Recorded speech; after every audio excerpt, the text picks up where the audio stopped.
Bueno, el día de hoy vamos a ver ahora una clase de anatomía por imagen del sistema nervioso central.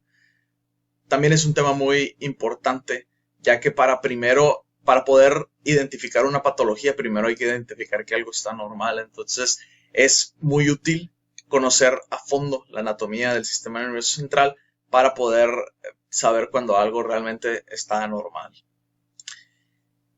Cuando nosotros estamos hablando de, pues, parte del contenido que queremos ver es ver la anatomía radiológica, entender las diferencias y sobre todo físicamente por qué se está viendo de esa manera y qué secuencias de resonancia magnética son útiles en casos específicos para poder valorar bien alguna estructura anatómica. Entonces, la pregunta tomografía o resonancia magnética, realmente es que las dos nos sirven mucho, en las dos se puede valorar muy bien la anatomía. La diferencia va a ser en que la tomografía computada va a valorar mejor las estructuras cálcicas que sean muy densas y la resonancia magnética tiene una diferenciación tisular muy buena. Ahora que la resonancia magnética, la médula ósea también la valora muy bien porque tiene gran cantidad de grasa y eso hace que sea muy bien valorable. Pero cuando lo que queremos es ver hueso, como fracturas, por ejemplo, pues evidentemente la tomografía computada va a ser un tanto superior. Entonces, antes que nada, parte de la semiología que tenemos que hacer antes de empezar a identificar estructuras anatómicas es saber qué es lo que estamos viendo, qué secuencia es, porque en base a esto vamos a decidir si lo que estamos viendo es real, no es real, si es esperado, si está en la localización habitual. Entonces, primero, si recuerdan la clase que habíamos visto de generalidades de tomografía y resonancia magnética, lo que hay que hacer es valorar qué secuencia estamos viendo, ¿no? Entonces, esta es una secuencia anatómica, ya que la sustancia gris se ve gris, la sustancia blanca se ve blanca, entonces es un T1, ¿no? Y ya sabiendo que es un T1 y viendo cómo se ve la sustancia gris y cómo se ve la sustancia blanca, podemos delimitar los núcleos de la base. Tenemos las cabezas de los núcleos caudados, el putamen y los tálamos. La cápsula interna, que es sustancia blanca, por lo tanto se ve blanca en secuencia de T1. La cápsula extrema, y podemos ver muy bien la sustancia gris de la ínsula, ¿no? Podemos delimitar el cuerpo calloso en la porción posterior y así el resto de las estructuras. Si se fijan, podemos ver algo del septo pelúcido. Sin embargo, los ventrículos, pues se valora su morfología en general, pero al nosotros tener una secuencia en la cual tenemos sustancia gris blanca y sustancia blanca gris o negra, sabemos que es un T2, el líquido se encuentra hiperintenso, entonces es un T2 normal. Fíjense cómo aquí el líquido dentro de los ventrículos nos produce un contraste natural, el cual nos permite valorar muy bien los plexos coroideos. Los plexos coroideos son estructuras que pueden llegar a tener patología y es importante en este caso valorarlos bien también. Algo que normalmente no se toma en cuenta a la hora de estar viendo las secuencias básicas como T1, T2, son las estructuras vasculares.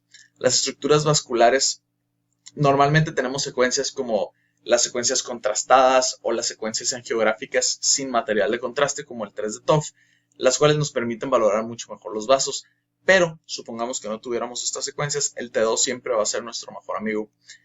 Y de todos modos, las estructuras vasculares siempre se tienen que valorar en todas las secuencias, ya que va a haber veces que, por ejemplo, una trombosis venosa sea muy difícil de determinar. Y el hecho de nosotros valorarlo en todas las secuencias y ver alguna anormalidad en la intensidad de señal de las mismas nos va a dar la pista de que realmente tenemos una trombosis en este sitio. Fíjense, por ejemplo, cómo podemos delimitar muy bien en la línea media la hoz y cómo los vasos se van a ver como vacío de flujo.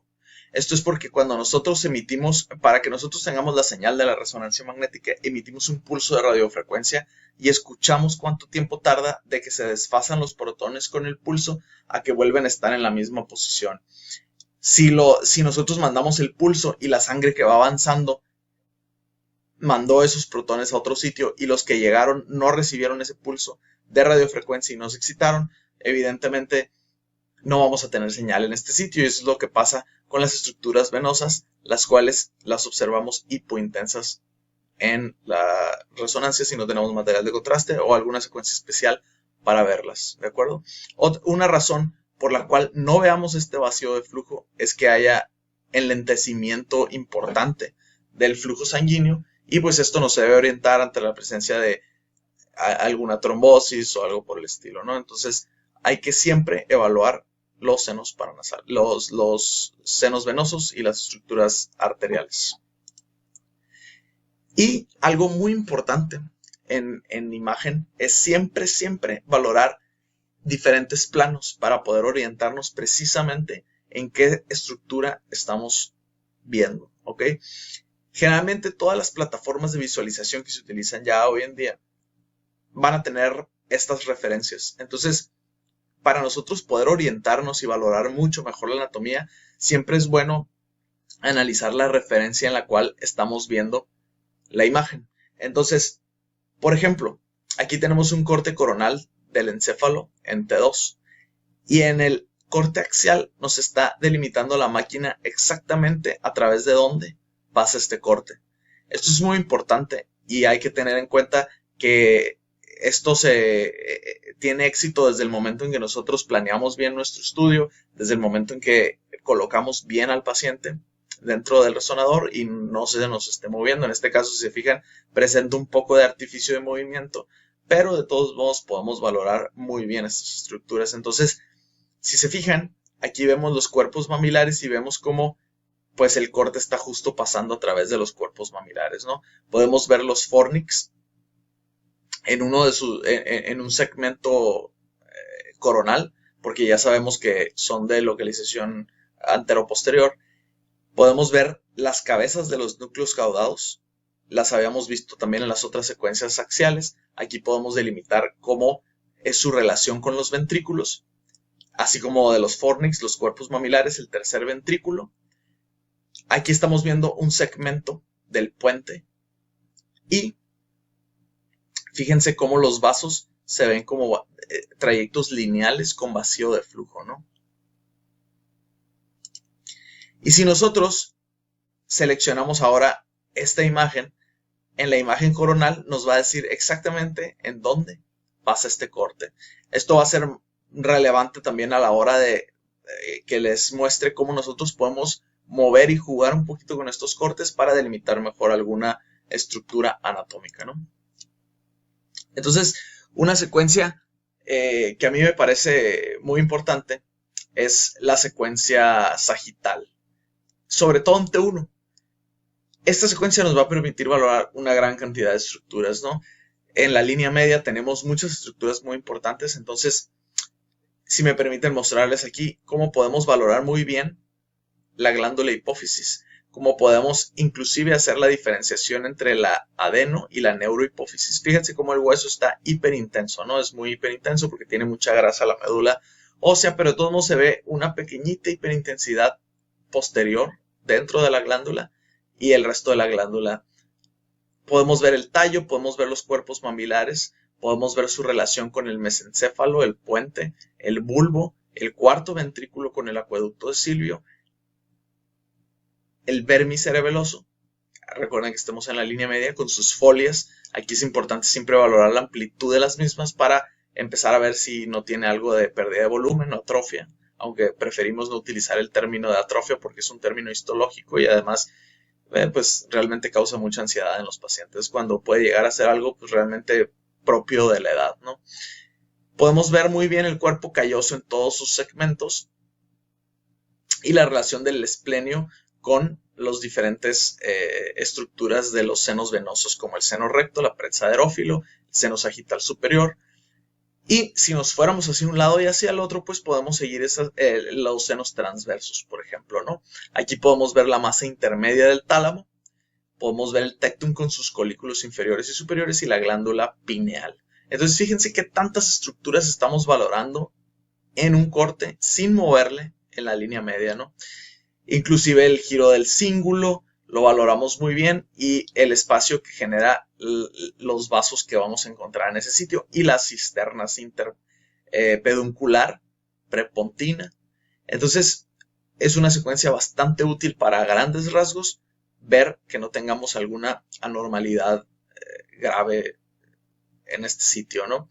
No sé si recuerdan que la clase de bases de la tomografía y la resonancia les había mencionado el amartoma hipotalámico. Fíjense qué fácil sería verlo en este sitio, ¿no?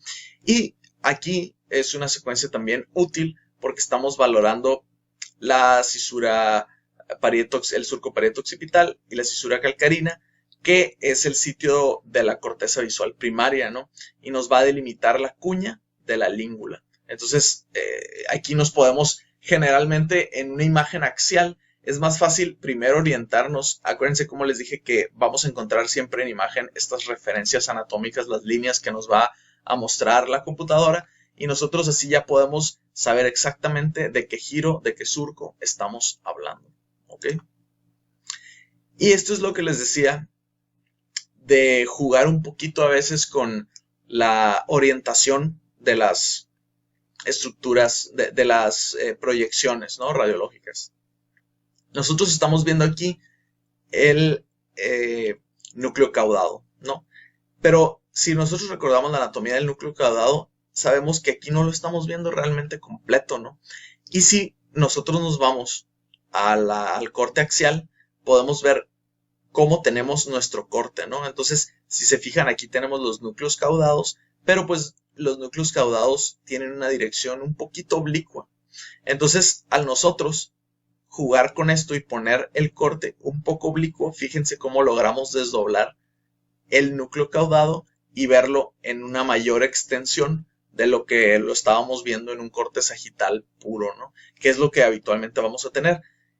Esta secuencia se llama Bravo, o la pueden conocer como Bravo SPGR, que Bravo lo único que significa es Brain Volume Averaging, y Brain Volume. Y entonces lo que están haciendo, lo que se hace es que esta secuencia generalmente se hace con cortes muy finos para que sea isovolumétrica y al igual que la tomografía computada se pueda reconstruir en cualquier plano. Entonces esto nos permite jugar con estos planos. Ahora, las secuencias que no tienen que sería a lo mejor muy largo, pues, implicaría mucho tiempo de resonador hacerlo de esta manera. Lo que podemos hacer es desde un principio planearlas de esta manera para así poder realizar el corte que nosotros más nos vaya a servir, ¿no? Entonces, pues es importante conocer estas propiedades de los estudios de imagen.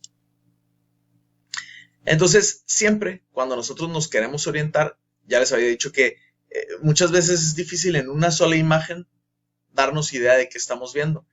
Por eso hay que recorrer la imagen y mirarla en diferentes planos. Entonces, así es como mejor vamos a poder valorar estas estructuras, ¿no? Ahora, generalmente es difícil podernos orientar en una sola imagen en qué estructura anatómica estamos viendo. Por eso es necesario siempre recorrerla, ver diferentes planos. Y, por ejemplo, para nosotros en un corte inferior sería un tanto difícil saber exactamente si estamos en el lóbulo parietal o frontal. Siempre es bueno buscar la cisura mayor.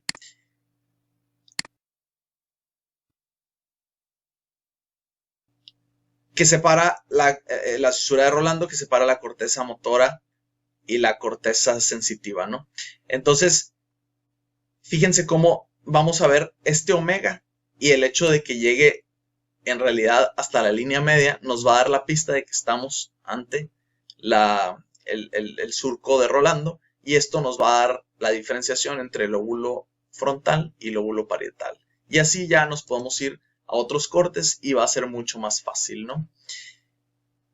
Fíjense aquí cómo podemos valorar muy bien desde el giro del cíngulo, giro frontal superior, medio inferior, los giros rectos y la cisura de Silvio separando al lóbulo temporal, que en un corte un poco más posterior nos va a permitir valorar realmente todo el lóbulo temporal, incluyendo los giros temporal superior, medio inferior, el fusiforme y el parahipocampal, ¿no? Nos va a poder permitir ver bien los hipocampos, las amígdalas y pues las estructuras anatómicas que ya habíamos valorado en la otra secuencia T2. Aquí también las podemos valorar, aunque si se fijan hay cosas que vamos a ver de una manera un tanto diferente en cada secuencia, ¿no? Es importante siempre, siempre, siempre valorar el quiasma óptico. Es muy frecuente que el quiasma óptico se afecte en alguna patología, sobre todo por compresión, la más clásica el macroadenoma hipofisiario, y hay que valorar que se encuentre simétrico, libre y sin ningún tipo de desviación o compresión, ¿no? Hay que valorar siempre también la glándula hipófisis, que a veces no es tan fácil orientarnos en el plano coronal y siempre nos podemos ayudar de un plano sagital para orientarnos y ya después en el plano coronal fácilmente poder delimitarla, ¿no? Rodeada en el centro y ver los senos cavernosos que los podemos identificar fácilmente porque tienen la arteria carótida interna en su interior, precisamente en su segmento cavernoso, que la observamos con una especie de vacío de flujo, ya habíamos visto, ¿no? Que es la forma en la que generalmente vamos a ver los vasos porque no están generando señal, porque el líquido pues va fluyendo. Y el seno cavernoso un poquito hiperintenso, porque ya sabemos que pues, es un seno venoso y la sangre no va tan rápido en este sitio y por eso podemos llegar a observar esta pequeña hiperintensidad, ¿no? Lo que hay que valorar de los senos es que no se encuentren abombados, que nos hagan pensar en alguna patología a este nivel, ¿no? Y fíjense cómo es mucho más fácil a veces orientarnos para valorar la glándula hipófisis, como les decía, en un plano sagital, ¿no? Y la clásica imagen que ya les había mencionado, ¿no? La imagen sagital pura, la verdad es que no tienen ni idea. Siempre dedíquenle un rato a analizar esta imagen. Nos va a dar muchísima información, ¿no? Algo que hay que mencionar también son las amígdalas cerebelosas, que estas es la mejor secuencia para valorar su descenso, porque tenemos que trazar habitualmente una línea del vacío al opistion y más de 5 milímetros, ya sabemos todos que pues estamos hablando de descenso de las amígdalas cerebelosas, ¿no?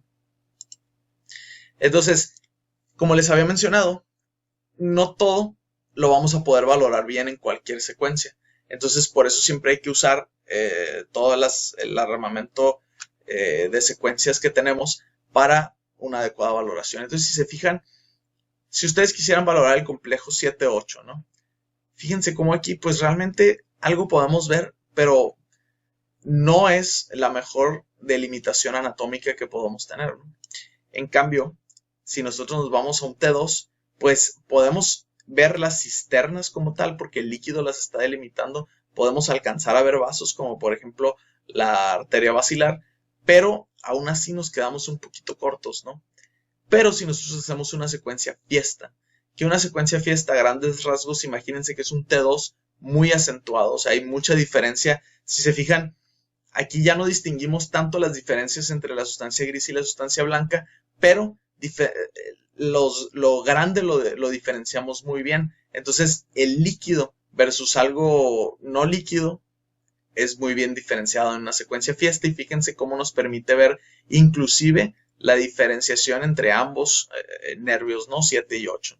Entonces, es una secuencia muy buena para valorar nervios. Fíjense cómo aquí podemos ver inclusive los globos oculares y podríamos ver alguna normalidad a este nivel, ¿no? Entonces, no es la finalidad repasar los pares craneales, pero fíjense qué bien podemos valorar muchos de los pares craneales en una secuencia fiesta. Cuando ustedes quieran valorar anatomía, pares craneales, la secuencia fiesta es su mejor amiga, ¿no? Entonces, aquí podemos ver, por ejemplo, el nervio olfatorio, que lo vamos a encontrar en el surco olfatorio. Entonces, fíjense cómo el líquido cefalorraquídeo nos está haciendo una muy buena delimitación de los giros rectos y justo por debajo, en vez de llegar todo hasta abajo, lo negro, generalmente es porque tenemos aire en este sitio, son estructuras aireadas los senos, pero fíjense cómo el parenquima, el encéfalo, pues no se ve tan negro como el aire, ¿no? Tan hipointenso. Y tiene la misma intensidad de señal que una estructura que tenemos aquí, en vez de hacer la forma del surco olfatorio. Y pues esto que tenemos aquí son los nervios olfatorios, ¿no? Así es como podemos localizarlos fácilmente y valorarlos. Y aquí también ya estamos valorando de una vez los nervios ópticos, que los podemos valorar mucho mejor en una secuencia axial, donde podemos ver todo su trayecto. Y además de valorar todo su trayecto, podemos alcanzar a ver la vaina del nervio y valorar el líquido cefalorraquídeo que tiene alrededor, porque obviamente en patologías como hipertensión intracraneal idiopática, vamos a encontrar incremento del líquido cefalorraquídeo adyacente alrededor de los nervios, y pues esto va a ser una buena indicación. Podemos valorar los músculos. Generalmente hay que valorar la simetría también de los mismos. Por ejemplo, el músculo, el recto, el medial, pues que realmente se encuentren simétricos, no hay atrofia, que nos indique que a lo mejor puede haber una patología a este nivel. Y pues obviamente hay que ayudarnos de todas las secuencias, ¿no?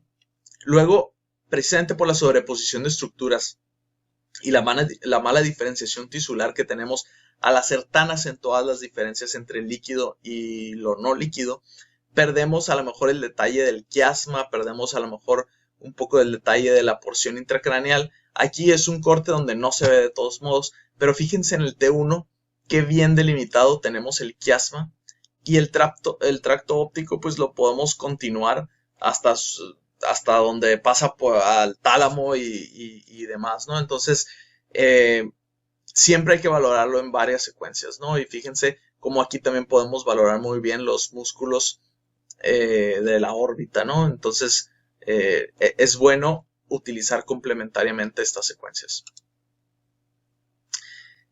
Podemos valorar estructuras todavía más finas. Fíjense cómo todos los nervios realmente nos ayudan muchísimo a la secuencia fiesta, ¿no? Entonces, aquí podemos ver la emergencia del nervio del óculo motor, el tercer par, de la cisterna interpeduncular. Aquí están los pedúnculos cerebrales, porque tenemos los pedúnculos cerebelosos. Los pedúnculos cerebrales, que por cierto siempre hay que valorar también su simetría, ya que generalmente un daño más superior, como por ejemplo en la corteza, nos puede causar la famosa degeneración valeriana, y la del tracto córtico espinal es una de las más comunes, y generalmente va a ser por daño de la corteza a nivel superior o de algún segmento del tracto córtico espinal. Hay que recordar que la degeneración valeriana no nada más aplica para el tracto córtico espinal, y es en realidad el fenómeno que sucede cuando un axón pierde contacto con la neurona que lo mantiene, y pues se degeneran ambas, ¿no? Entonces esta es la famosa degeneración valeriana, que nos puede ayudar a ver la simetría de ambos pedúnculos cerebrales. Entonces, obviamente, la cisterna que se encuentra entre ambos pedúnculos cerebrales es la cisterna interpeduncular, y aquí vamos a encontrar la emergencia del óculo motor, ¿de acuerdo? Vamos a verlo cómo avanza a su porción cisternal, y si lo vemos en un corte coronal, vamos a ver cómo pasa entre la arteria cerebral cerebral posterior, perdón, y la arteria cerebelosa superior, ¿no? Entonces, esto es importante porque no va a ser el único nervio que va a pasar por ahí, ¿no? Y fíjense cómo puede llegar a ser muy fina la anatomía aquí y lo que estamos buscando patológicamente, como en este caso de una mujer de 82 años con ptosis del ojo derecho.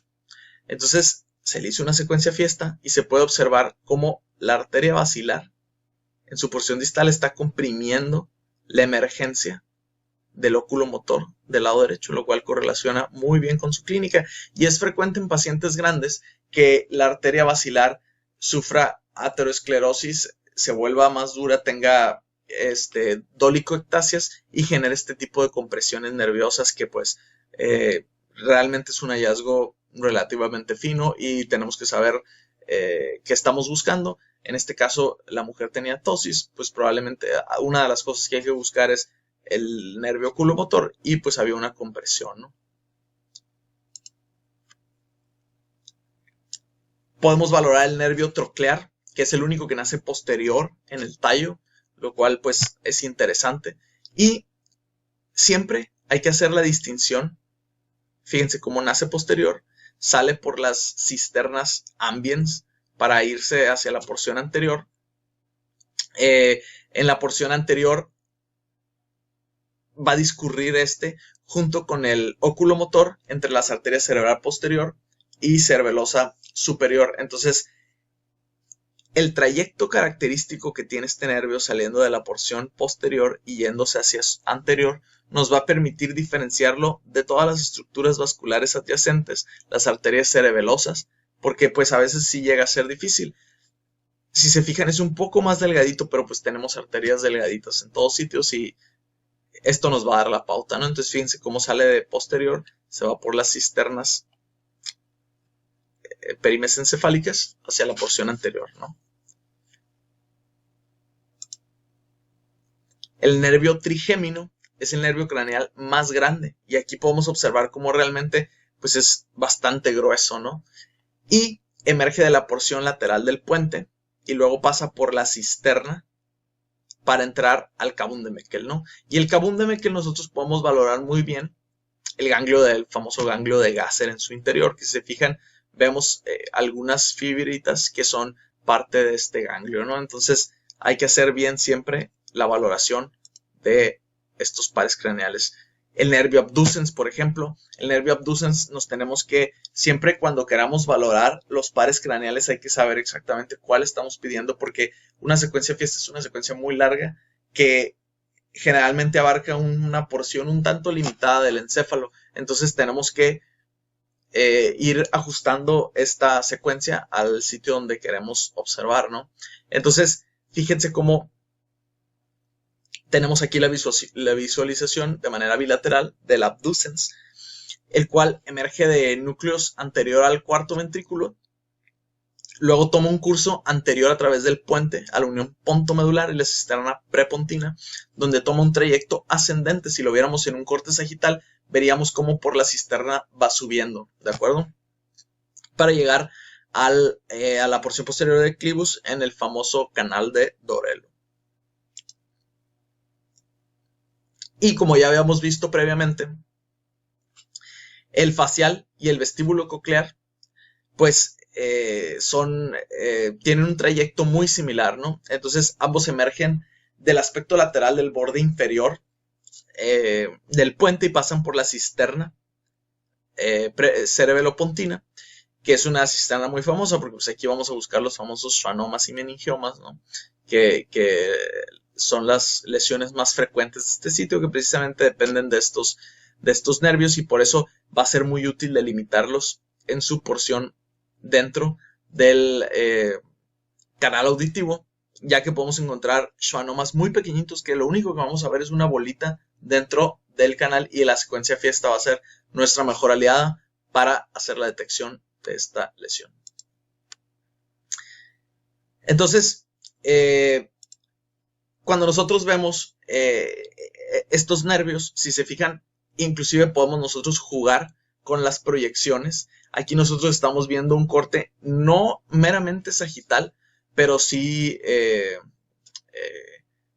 parasagital, en el cual estamos observando el canal auditivo interno para valorar el nervio vestíbulo coclear y el facial, ¿no? Entonces ya sabemos que dentro del canal auditivo el nervio vestíbulo coclear tiene tres partes: la coclear, que está acá, la vestibular superior y la vestibular inferior, y tenemos el nervio facial y el intermedius, que en este caso no se delimita tan bien, pero fíjense en el esquema anatómico cómo tenemos las cuatro porciones: el facial, vestíbulo coclear en su segmento coclear, vestibular superior e inferior, y podemos ver las cuatro porciones aquí en el canal auditivo interno, lo cual pues es bastante útil poder hacer esta diferenciación, ¿no? Y también es muy importante saber que podemos en algunas secuencias especiales valorar anatomía que no podemos ver en ninguna otra secuencia. Por ejemplo, se ha estado viendo, ya sabemos, hay estudios que han visto que en la enfermedad de Parkinson, por ejemplo, se disminuye el espacio de la pars intermedia. Entonces, si nosotros quisiéramos valorar la sustancia negra, los núcleos rojos, la pars intermedia, fíjense cómo aquí los núcleos rojos, pues, probablemente los podemos diferenciar un poco. La sustancia negra no se delimita tan bien. En el T1 realmente no lo vemos, y si vemos el FLAIR, pues también no se delimita de una manera muy adecuada. Pero en la secuencia de susceptibilidad magnética, ya saben que podemos tener gradientes normales o podemos tener el SWAN, que el SWAN se visualizó como una angiografía por susceptibilidad magnética. Fíjense cómo los vasos se ven muy prominentes y esto es lo que significa, ¿no? Susceptibility Weighted Angiography, por eso es el nombre de SWAN, que es mucho más susceptible que un gradiente convencional. Y fíjense cómo tenemos aquí muy bien la delimitación de los núcleos rojos, la sustancia negra, la parte intermedia, ¿no? Entonces, esto nos va a permitir valorar este espacio para nosotros determinar si está perdido, lo cual se ha correlacionado, por ejemplo, con patologías como la enfermedad de Parkinson. Entonces, siempre hay que tener en cuenta qué estructuras anatómicas queremos valorar para ver qué secuencia le vamos a realizar, ¿no? Y otra cosa también muy importante es saber qué patología estamos buscando, ¿no? Si se fijan, ya habíamos hablado en la clase previa de valorar, por ejemplo, en una esclerosis temporal mesial, los hipocampos, ¿no? Entonces, una secuencia T2 muy fina nos va a permitir, fíjense cómo hasta pareciera ser un fiesta, pero vean la diferenciación de la sustancia gris y la sustancia blanca, es muy, muy, muy bien delimitada en este sitio. Entonces, pues, evidentemente, tenemos un T2 de alta resolución, ¿no? Y fíjense cómo nos permite delimitar muy bien el hipocampo. Les pongo su correlación anatómica en la cual, pues, no es que vamos a poder hacer la delimitación precisa de cada una de las estructuras, pero sí podemos ver bien su relación con el giro parahipocampal, la disminución de su volumen y las estructuras con contenido líquido adyacente, ¿no? Aquí podemos ver bien que aparte de tener disminución de su volumen, pues tiene una mayor hiperintensidad, ¿no? Y una secuencia muy útil es la secuencia de angiografía sin material de contraste, famoso 3D TOF, ¿no? Esta secuencia nos permite delimitar muy bien los vasos y lo que está haciendo, ya les había mencionado que a grandes rasgos en la resonancia magnética, cuando nosotros queremos visualizar una estructura, emitimos un pulso de radiofrecuencia para desfasar a los protones y escuchamos cuánto tiempo tardan en volver a estar en fase. Entonces, los vasos no se ven precisamente porque la sangre ya avanzó y los protones que se habían desfasado no van a emitir señal porque la sangre que tiene en ese momento en que estamos escuchando ya es una sangre que estaba en otro sitio en el momento en que nosotros emitimos el pulso de radiofrecuencia. Pero ¿qué pasa si nosotros emitimos el pulso de radiofrecuencia en la sangre que apenas va a entrar y escuchamos en otro sitio? Esto es lo que la mayoría de las estructuras adyacentes no van a emitir señal porque no fueron excitadas y la sangre que fue excitada en una porción previa a lo que estamos evaluando, pues va a estar emitiendo mucha señal, ¿no? Entonces, este es el caso de lo que se hace con la angiografía por 3D TOF sin material de contraste, aprovechando las propiedades de movimiento de la sangre. Y fíjense cómo esta es ya habíamos hablado también de qué es una máxima intensidad de proyección. Estamos viendo cuál es la máxima intensidad de proyección en un píxel determinado en vez de sacar el promedio y pues delimitamos muy bien las estructuras arteriales, ¿no? Aquí podemos ver las cerebrales medias y su relación con el parénquima adyacente. Podemos jugar con los planos porque generalmente el 3D TOF es una secuencia volumétrica y podemos ver las arterias cerebrales anteriores, su relación con el cuerpo calloso y con el giro del cíngulo. Podemos ver la arteria basilar y su relación con las cisternas y determinar cuáles son las arterias que están saliendo de la arteria basilar, ¿no? Podemos ver la arteria carótida en su segmento intracavernoso y podemos ver las ramas de la arteria cerebral media conforme se van bifurcando o trifurcando, ¿no? Entonces, es una secuencia muy útil que nos permite inclusive ver variantes anatómicas, ¿no? Entonces, aquí estamos viendo las carótidas internas, ¿no? Estamos viendo la cerebral media, su bifurcación en cerebral media y cerebral anterior. Y estamos viendo la basilar con sus cerebrales posteriores. Lo normal es que la cerebral posterior salga de la basilar. Sin embargo, si se fijan, aquí pareciera que no hay comunicación entre la basilar y la cerebral posterior izquierda. La cerebral posterior izquierda parece estar saliendo de la comunicante posterior, lo cual, pues como ya sabemos, se llama origen fetal de la arteria cerebral posterior, lo cual tiene relevancia al momento de que nosotros estemos pensando en infartos. Si a este paciente se le infartara el lado izquierdo de la circulación anterior, pues vamos a tener una afección que no correspondería meramente nada más con el territorio de la arteria cerebral media, ¿no? Entonces hay que tener esto en cuenta a la hora de estar valorando la anatomía. Siempre hay que reportarlo porque pues para que ya se sepa que este paciente tiene esta variante anatómica, no le va a pasar nada mientras no tenga algún otro evento patológico, ¿no? Y pues comparen con la tomografía computada. Es muy útil la tomografía computada, pero la diferenciación tisular que nos permite, realmente sí podemos ver las cabezas de los núcleos caudados. Adrede les puse un paciente que tiene una gran cantidad de atrofia porque quería que el líquido cefalorraquídeo nos causara un gran contraste y que pudieran ver que también podemos ver los giros como frontal superior, medio, inferior, igual que en la resonancia, pero la diferenciación tisular que tenemos no es tan buena, ¿no? Entonces, dependiendo de la patología que quieran ver, es la secuencia que vamos a escoger, ¿no? Entonces, como conclusión, pues hay que conocer la relevancia de la anatomía, sobre todo al momento de hacer la planeación del estudio que queremos conocer, ¿no? En la gran mayoría de los casos, si lo que queremos es delimitar relaciones, delimitar estructuras, la resonancia pues va a ser una muy buena aliada si queremos ser finos. Para las planeaciones quirúrgicas, muchas veces una tomografía computada contrastada es muy útil, sobre todo porque la tomografía es isovolumétrica y los cirujanos la pueden meter a algún tipo de sistema para hacer neuronavegación, ¿no? Aunque con las nuevas secuencias volumétricas de la resonancia magnética como el SPGR contrastado, es posible hacerlo también con la resonancia. Entonces, siempre que ustedes quieran hacer una delimitación anatómica un poco más precisa, sobre todo para diferenciar estructuras tisulares de intensidades similares, la resonancia magnética pues es una muy buena aliada. Va a haber estructuras muy finas como los pares craneales que va a ser bueno que los evaluemos en la secuencia fiesta y por eso es bueno conocer qué es lo que estamos ayudando, apoyarse de estructuras adyacentes y pues buscar secuencias específicas.